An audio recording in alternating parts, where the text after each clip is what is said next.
beloved Boss Mike Cervera. Ang mga impeachment complaint ng hindi dumaraan sa paglilitis. Yan ang binigang diin ng constitutionalist na si Attorney Christian Monsod, isa sa mga bumalangkas sa 1987 Constitution. Anya nakasaad sa saligang batas na mandato ng Senado na dinggin ang kaso at paglabag sa saligang batas ang pagbasura sa isang impeachment case sa plenaryo ng Senado. Under the Constitution, it's the duty of the Senate to hear the case. So that's not hearing the case. When you entertain a motion to dismiss. Ang tinig ng constitutionalist na si Attorney Christian Monsod na una... Nako, kilala nyo naman niya si Christian Monsod. Oo, dilawan yan. Sila po ang bumalangkas. Opo, kasama po siya diyan sa 1987 Constitution na kailangan nang baguhin ang ilan dyan, mga kababayan. So eto na nga, nasasaad daw doon, mga kababayan, ng impeachment complaint ay hindi maaaring ibasura nang hindi dumadaan sa paglilitis na hindi katulad ng pinaplano nila Bato. Ano po mga kababayan? Etong sila Bato. Sila Bato na gumagawa ng resolution kuno. Para daw itong si Sara matigil na ang impeachment trial. Ginagamit pa mga kababayan itong pagpapalit ng mga nahalal na mga opisyal. Mga kababayan ko, iba talaga si Tobat. Oo, kulang na lang talaga mga kababayan, ha? Mag-untog-untogan yung mga kalbo na yan, tuloy. Rito inamin ni Senator Ronald De La Rosa na isinusulong niya ang isang draft resolution para ibasura. Yan, mga kababayan, nakikita nyo ba yung kalbo na yan? Oo, si Bato po yan. Oo, yung hinalal ninyong senador. Ano po? Oo, yan po yung hinalal ninyong senador. Oo, winawalang ya. Opo winawalang ya ang batas. Oo, sa bagay, kanino ba naman magmamana yan? Diba? Siyempre, doon sa matandang Duterte na nakakulong. Oo, saan? Sa ICC. Ito na tuloy. O, ba't kasi yung pinaglalaban mo? Ano ba kasi yan? Ronald De La Rosa na isinusulong niya ang isang draft resolution para ibasura ang impeachment complaint laban kay Vice President Sara Duterte at huwag na itong litisin. Kita nyo, huwag na daw litisin. Papayag ba kayo? Sa kabila niyan mga kababayan, random trip live na live tayo. Sa kabila po niyan mga kababayan, gumawa na nga ng survey ang SWS, mga kababayan, kung ang mga Pilipino ay nais ba nila na maituloy itong impeachment trial na to. Mga kababayan, halos 99% mga kababayan gustong ituloy. Parang ang 1% mga kababayan ay itong grupo na lang nila Duterte. Oo, mga kababayan, etong si Kalbo, etong pasimuno, mga kababayan, na wag na daw ituloy. Kaya nga tanong natin at tanong din ng ilan, ano ba kinakatakot nyo? Ano ba kasi ang kinakatakot nyo? Bakit ba ayaw nyong matuloy? Di po ba? Hindi nyo pa ba minsan tinanong yan sa sarili nyo? Bakit ayaw ituloy netong kampo ni Buday na hindi nga ito ay ituloy na lang bagkus ibasura na lang daw? Palastik mga kababayan, ewan ko ba sa mga yan? Alamang merong mga iniingatan. Sabi pa ng vlogger nilang si Banat Bay, eto na, ang tapang ni Buday. Meron pang pa-bloodbath. Ano kaya yan? Yung pala mga kababayan, anong ibig sabihin yan? Kung handa ba talaga si Sara, si Aling Buday, na magkaroon ng bloodbath? Bakit itong kakampi niya? Bakit kaya itong kakampi niya pinipigilan? Hindi kaya utos din yan? Hindi Hindi kaya utos din yan ni Buday? Hoy, Bato, alam mo naman na ikaw lang ang pinagkakatiwalaan ko. Wala naman akong tiwala dyan kay Baba. Wala naman din akong tiwala kay Jack Ma. Lalong wala akong tiwala kay Robin. Bobo yan. Kaya ikaw na lang dahil ikaw, kahit butas ng puncher, nilulusot mo yan. Oh, diba? Kaya, Bato, alam mo na, gawin mo. Oo, pasa ka ng reso. Tapos sabihin mo, wag na ituloy yung impeachment ko.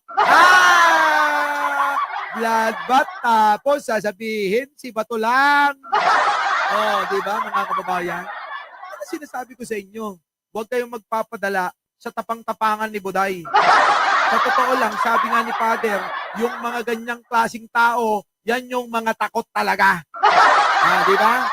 Yan talaga yung mga takot. Takot saan kaya? Takot kaya saan si Buday? Kasi sabi ni Antonio Trillanes, meron daw malalantad. Mabubusisi daw yung mga bank account na mga dinidepositohan ng mga drug lord. Naku! Gusto po! Aling Buday, tama na, pa-bloodbath ka pa. Yung pala gagamitin mo ang kalbo para ipatigil ang impeachment trial mo. Wala na mga kababayan. Takot na. Tuloy mo, Bats. Pero iginit ni Senate Deputy Majority Floor Leader J.V. Ejercito na tungkulin ng mga senador na ituloy ang impeachment trial laban sa Vice Presidente. Yun naman pala eh. Ituloy nyo na. Wala kaming pakialam dyan kahit anong resulta. Ewan ko lang sa mga nanonood tulad ni Tita Neng at ni Catherine Galto kung okay lang sa kanila na ma-absuelto. Paano? Mga kababayan? Kung ma-impeach talaga si Sara. Diba? Sabi nga sa amin, sa probinsya, impalapal nga ayat, barbareng may salat. Malay nyo naman kung natuloy yan at hipuin ang mga puso ng mga inang-inang mga demonyong mga senador dyan. Hipuin ni bro ang mga ulo. Kaya lang mga kababayan, pag ulo ni Bato ang hinipo ni bro, baka sabihin ni bro, Eka, ano ba to? Braso? Di ba mga kababayan? So ngayon, mga kababayan, malay naman natin, malay nyo si bro gumawa ng kaparaanan para itong si Buday mawala na at maawa itong si bro sa ating sambayanan, na mawalan tayo ng isa pang magnanakaw at tatakaw. JD, tuloy. We are duty bound, as I mentioned, to go through it. No? So matutuloy yan. Hindi naman I don't think there's an attempt to derail or to stop. Wala. Meron nga daw si Bato. Sabi ni Bato, tigil na daw, gagawa ng resolution. Pipirma lang kayo. Baka doon sa pagpirma, baka may kasamang sobre. Hindi kaya ganon? Kaya kumpiyansa si Bato. Si Kalbo, Paano kaya mga kababayan? Hindi kaya dahil kumpiyansa si Bato, dahil tuwing magpapapirma, mayroong kasamang puting envelope, Ganon ba yun? Buday, mukhang minamalas ka. Tuloy. Tinig ni Senate Deputy Majority Floor Leader J.V. Ejercito. Samantala, nanawagan na rin ang UP College of Law sa Senado na simula na forthwith ang impeachment trial. Nako, dali-dalian nyo daw. Bilis-bilisan nyo. Yung mga taga-UP, nagngangaw-ngaw na rin mga kababayan. Baka akala nyo kayo lang. Di ba Joseph Machete? Baka akala nyo kayo lang ang nagngangaw-ngaw. Pati yung mga abogado dyan sa UP. Abay mga kababayan, nagsasalita na. Hindi lang ako, hindi lang kayo.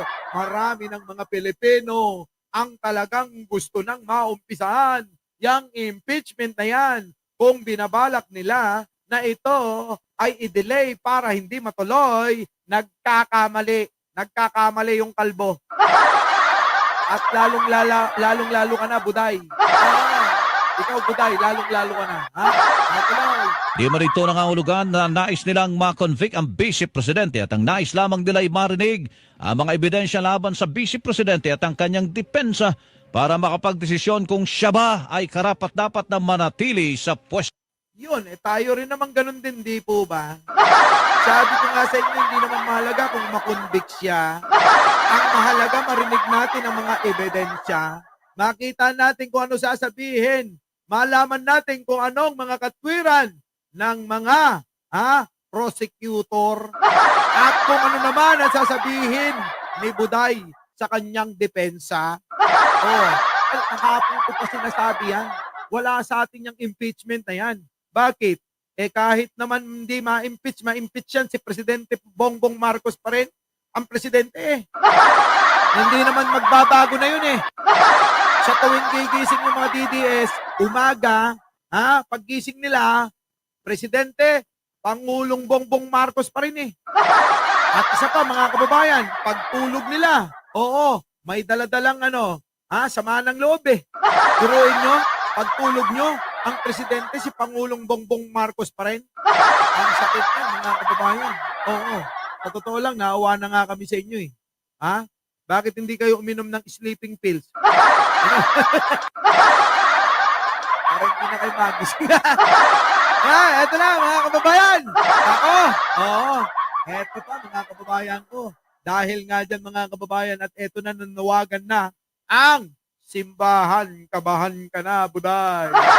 Pag ito si Cardinal Tagle, ang siyang nanawagan. Yari ka na. Yari ka. Mga kababayan ko, sabi din mga kababayan, nangangamoy sa tres na. Simbahan nanawagan sa mamayan na makiisa sa prayer vigil sa Senado. Patay. Paano na yan? Kailan kaya yung gagawin? Sinabi yung kahapon. Ewan ko lang kung kailan yung gagawin nila. Kaya humanda ka, Buday. Hoy, kalbo. Bato, nakikita mo ba yan? Mukhang mauulit na naman yung ala Cardinal Sin. Kung si Cardinal Tagle ang manawagan, naku, delikado ka. Muntik nang maging papa yan. Ito ba? Si Cardinal Tagle, muntik maging Santo Papa. Kaya mga kababayan, pag ito ang nanawagan na ito ay magsimula ng prayer rally diyan sa may EDSA, patay ka na, Buday. Magtago ka na. Magtago ka na sa brief ni Bato. Kung ayaw mo naman, kung ayaw mo naman sa brief ni Bato, baka pwede sa lawal ni Bongo. O kaya sa kamison. Di ba, mga kababayan? Pwede kaya yon? Sa kamison ni Bongo magtago. Magtago ka na, maniwala ka sa akin. Katoliko yan. Tandaan mo, mas maraming Katoliko kaysa sa Iglesia ni Cristo. Di ba? Ibang klase. Pag ang Katoliko, ang kardinal ang nanawagan, sigurado lahat ng mga Katoliko karamihan sasama dyan. Diba? Our beloved